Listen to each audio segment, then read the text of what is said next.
ọzọ ekenekwa m unu. Biko tupu anyị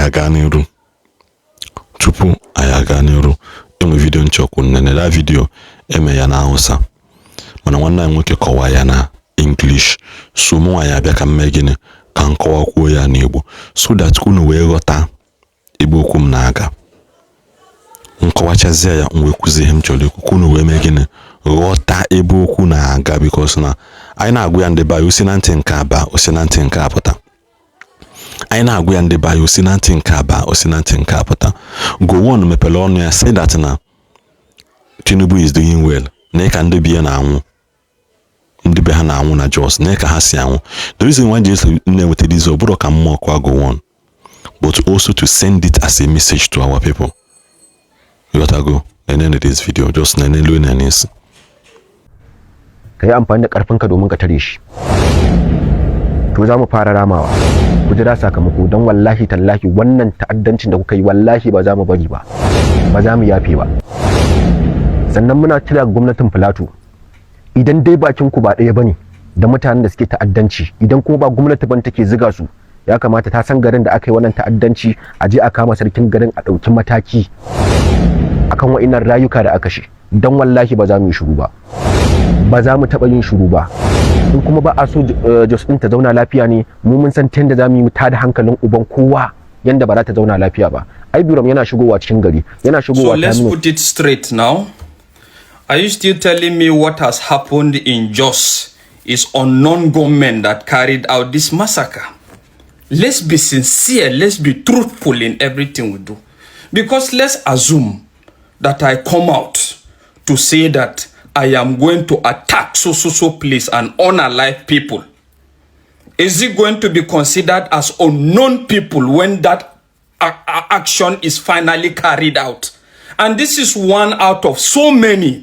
That is to say, in this regards, their faces are known. Because I don't think this will just be considered as a threat to unknown gunmen. This is not just a small person on the TikTok space. This is a person that has almost close to 1 million followers. And this is just one out of him. A lot have equally stated that after fasting, they are going to carry out this activity. And it has now happened, right? And we are still saying unknown gunmen. Well, the fact is, I think I want everybody to be aware, the government to know, and even the international community. Because if there is a way forward, you must start by holding these people that have promised, that have assured that after their fasting, they are going to carry out this activity. And it has happened. So don't act surprised. It's not a surprise. It's not unknown people. It's not unknown people. And if we are serious to end this thing, it must start by bringing these people, this kind of boy, to book, first of all. Thank you for watching. I'm going to check that video. Yes. One night, that boy, nke buzo we kwuo nke onye Hausa also le na sosi. Ihe men imi na eso kwa enwere mgbe ndị Hausa ji egbu ndị nwe obodo bi ndị nọ na Jos. Then ndị nọ na Jos we decide a block ụzọ to revenge ihe mere ha. Those tribes are called Birom in Plateau State. Birom in Plateau State. We ji ndị Hausa na-eje ahịa we kpọpụta ha na moto we gbuo ha lili. Then this young man we mee video we na-agwa ndị mmadụ that na ha ya megwalo na ha ya bọgwalo that ihe niile a na-eme ha ihe niile eme that na oburugodo na government na ha mara ihe men that na that place ah that na menwe king na rule ha obu na amara ihe me si je kpota the king we mee gịnị persecute the king for supporting such thing to that happened in their village. Now you begin to wonder so that na ihe na ewutecha ndị a mana ihe me ebe ọzọ you will never hear them talk about it. This guy was saying ogodo na onwere ihe ha me that they are going to take a revenge, that na hama ndị obodo na-asị na ha obo na ha si n'udo achọrọ ido na Jos na ha ya enye aka kudo gali that they know where to touch ka obodo gbawagara and they know what to do. This is where I step into the matter now. enwekwa mgbe m kwuru okwu si ndị be anyị na tupu onye Hausa sị gị na oyi egbu gị ogbugogo already. Tupu onye Hausa emepe ọnụ sị gị na oyi egbu gị, because ihe anụnwa mee na Jos, anọ m that news, I was not happy. Why am I not happy? Because now I grew up in Jos. This thing this place, this Angwa Rukuba na Biafra, this thing, man. Can you get a typical example of it? And I will use Lagos as a scenario. Take for example, Ago Palace. Asigine mwe na ndị bandits but Jenamai too. Really. Oni no Lekki. Asigine ejegbue gogo na CMS. Oni no Aja. Asigine ejegbue mmadụ na abịa Ogombo. Gbue mmadụ.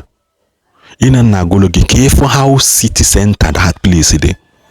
Mgbe gara aga ka apụta na asị gị na emere something n'ime villages na nke ada young man buzo we so asa mee na village na-enwe one tick village that eme which is Birom.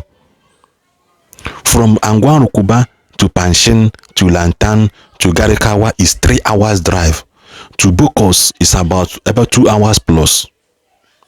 Ya na gwa gị bụ n'ime villages to show that how distance that place na aga adịwa.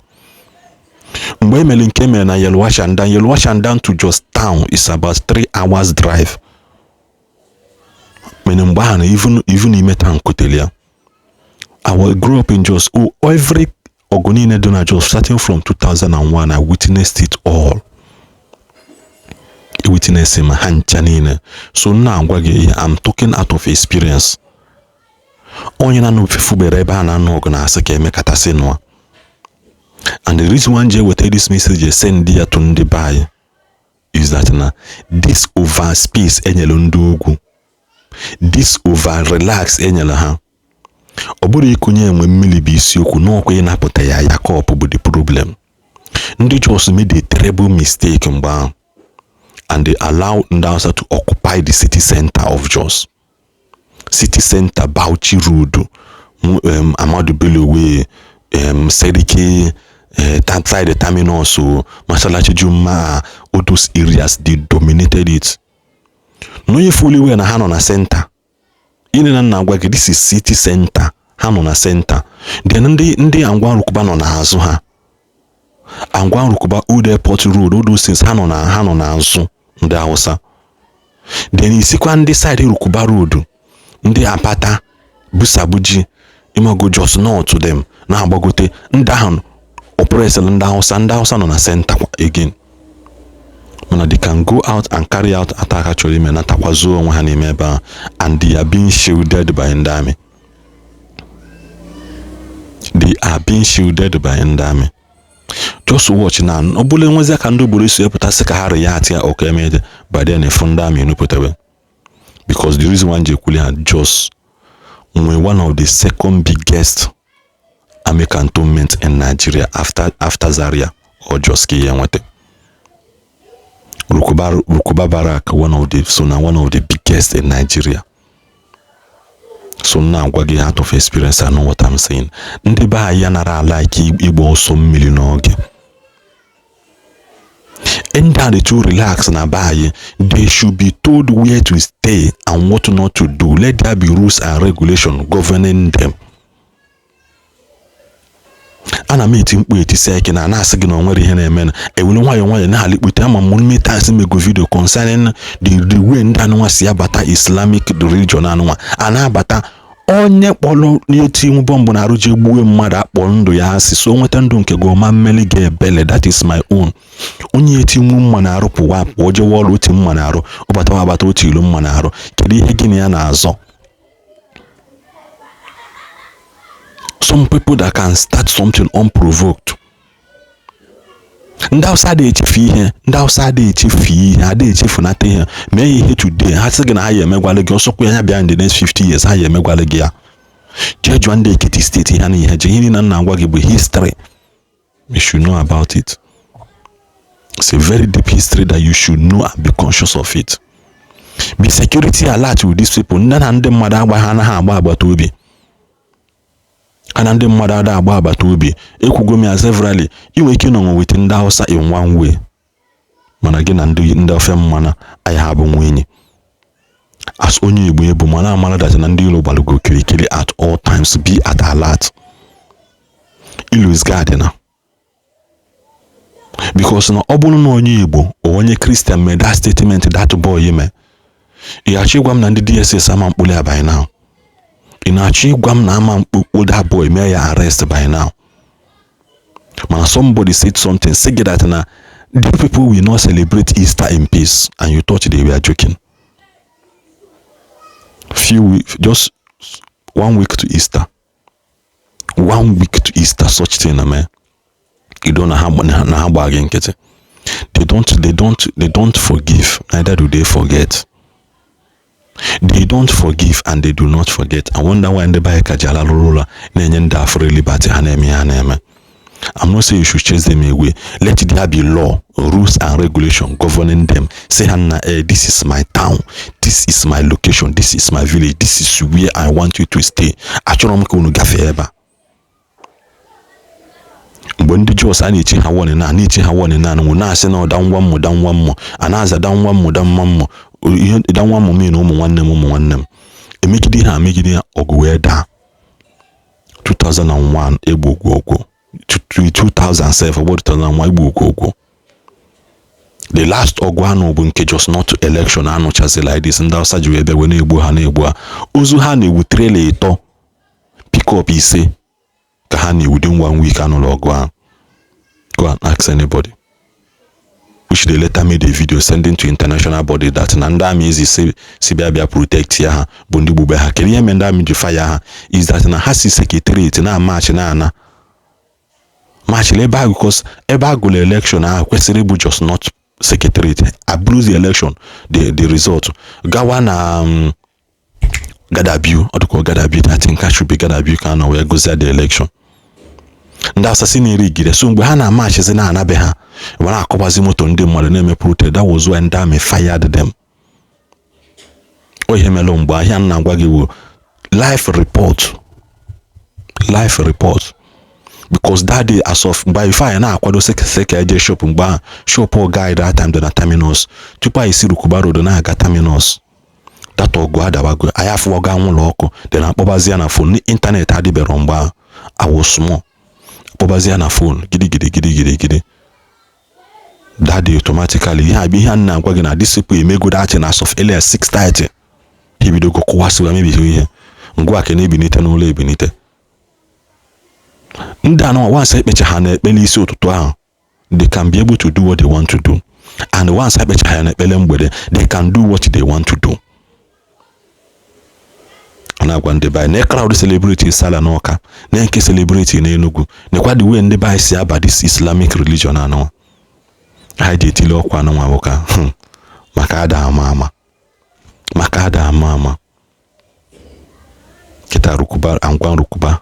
Being hit and Angwarokuba. This is the heart of the town. You know, heart of the town. Which was the form of Ipota, Ibadacha on a head bridge. Now Bogote, Badateba Hapulo Juku, mother bandit, I don't know their open with fire, win them mother. In our no heart of the town. That is exactly what happened to that place. Onyaka Yebejela Kwanka. Onyozone Native Uni Hemelia. Onye ọzọ na ọ na-akọkọ wele amụta ihe ndị baa mụta n'ihe anaghị eme city boy movement bụ Tinubu na-arụ ọbụ ndị baa pọtụ n'iru ka anyị na-ejekwa na ka wiwi ka ji n'aka ka ọ dịkwa na ekwuchakwa na nka nsị ekwu ọsụ na oshi ya ọsụ na kpọrọ ya na m ọsụ na kwu ihe niile unu chọrọ ikwu I don't care na nghọta ka ọ dịkwa